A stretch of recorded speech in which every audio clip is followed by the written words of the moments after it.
한국 주식시장에 곧 엄청난 상승장이 올 거라는 주장이 있습니다. 이게 그냥 뜬구름 잡는 소리가 아니라 꽤 구체적인 근거들이 있거든요. 이 대세 상승론의 논리가 뭔지 하나씩 한번 제대로 펼쳐보겠습니다. 이게 말이죠. 몇 년 동안 외국인 투자자들이 우리한테 맨날 하던 질문이에요. 이 한마디가 바로 코리아 디스카운트라는 우리 시장의 고질적인 문제를 정통으로 꿰뚫는 말이었죠. 자, 이게 대체 무슨 얘기인지 한번 들어가 볼게요. 자, 그래서 오늘 우리가 살펴볼 내용은 이렇습니다. 먼저 코리아 디스카운트라는 문제가 있었고요. 그리고 내부에서 큰 변화가 생깁니다. 여기에 외부 자금 흐름이 바뀌고 또 한국 기업들의 실적이 엄청나죠. 마지막으로 부동산 자금이라는 변수까지. 이 5가지가 어떻게 맞물려서 거대한 상승장을 만들 수 있다는 건지 차근차근 따라가 보겠습니다. 네, 첫 번째, 바로 코리아 디스카운트.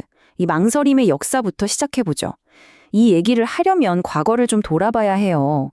사실 우리 시장 예전에도 엄청나게 오른 적이 있었거든요. 근데 이번엔 뭐가 다르다는 걸까요?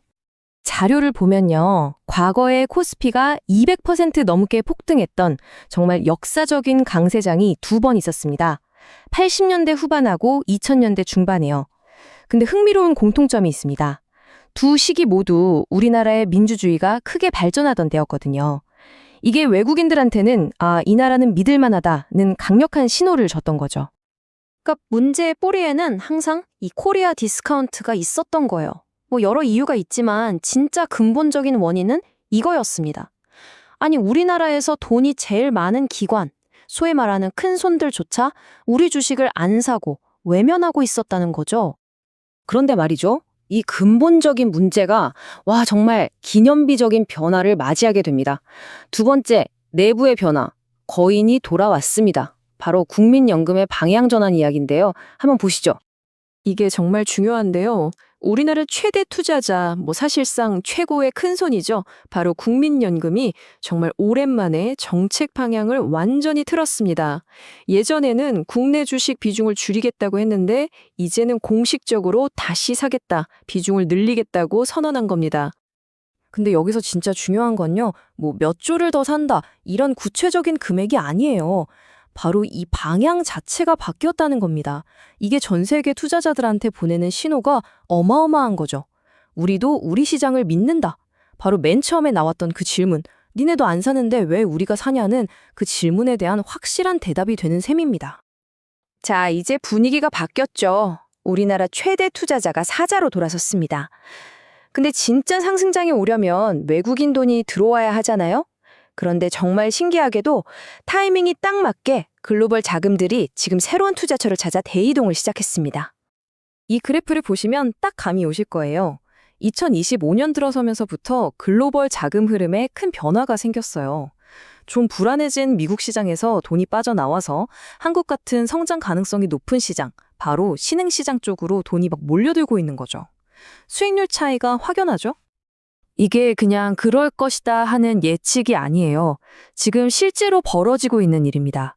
투자자들이 정말로 돈을 옮기고 있다는 증거죠.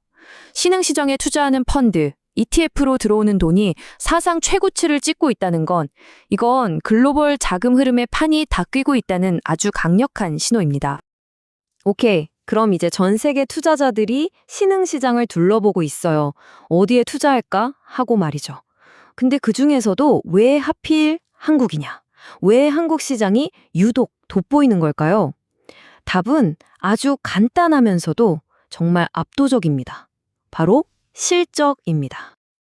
와, 이 숫자가 사실상 이 주장의 하이라이트라고 할 수 있습니다. 코스피 상장사들의 예상 영업이익이 얼마냐면요. 무려 400조 원입니다. 이게 얼마나 대단한 거냐면 몇 년간 잘 나와야 100조 원 정도가 최대치였거든요. 근데 그게 400조 원이 된다는 전망이 나오고 있는 겁니다. 이게 감이 잘 안 오실 수도 있는데 한번 생각해 보세요. 한 나라의 대표 기업들 전체 이익이 딱 1년 만에 4배가 뛴다는 거예요. 이건 정말 세계적으로도 거의 찾아보기 힘든 말 그대로 엄청난 사건입니다. 그러니까 이런 그림이 그려지는 거죠. 전 세계 투자자들이 지금 새로운 기회를 찾고 있잖아요. 그래서 레이더를 쫙 돌려보니까 한국이라는 나라가 보이는 거예요.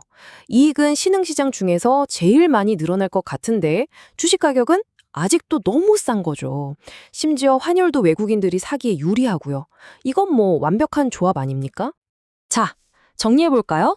내부적으로는 국민연금이 돌아섰고, 외부에서는 글로벌 자금이 밀려오고, 우리 기업들은 역대급 실적을 내고 있습니다. 이 엄청난 흐름에 기름을 부을 마지막 동력은 없을까요? 있습니다. 바로 국내 부동산 시장에 그 답이 숨어 있습니다.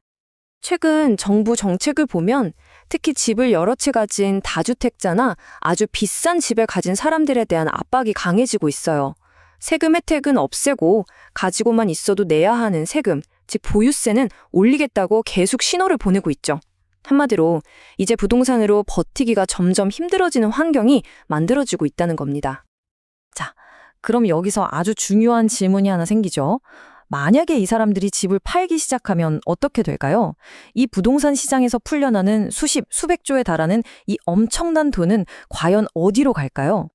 가장 가능성 있는 시나리오는 이 돈이 곧장 주식시장으로 흘러 들어오는 겁니다. 생각해 보세요. 외국인 자금이 들어오는 상황에서 이 막대한 국내 자금까지 더해진다면 이건 그냥 랠리가 아니라 그야말로 폭발적인 상승을 만들어낼 수 있는 거죠. 자, 이제 모든 조각이 맞춰졌습니다. 한번 정리해 볼게요. 첫째, 국민연금이 매수로 돌아서면서 신뢰의 기초를 다졌습니다. 둘째, 마침 글로벌 자금이 신흥시장으로 몰려오고 있고요. 셋째, 그 돈이 한국의 기록적인 실적을 보고 우리 시장으로 들어옵니다. 그리고 마지막으로 부동산에서 나온 국내 자금까지 합류하면서 그야말로 퍼펙트 스톰이 만들어질 수 있다는 겁니다. 이 분석대로라면 이 모든 강력한 힘들이 한 곳에, 한순간에 모이는 거잖아요. 어쩌면 이번 상승장은 우리가 한 번도 경험해보지 못한 정말 상상 이상의 수준이 될 수도 있다는 겁니다. 과연 이번에는 정말 다를까요?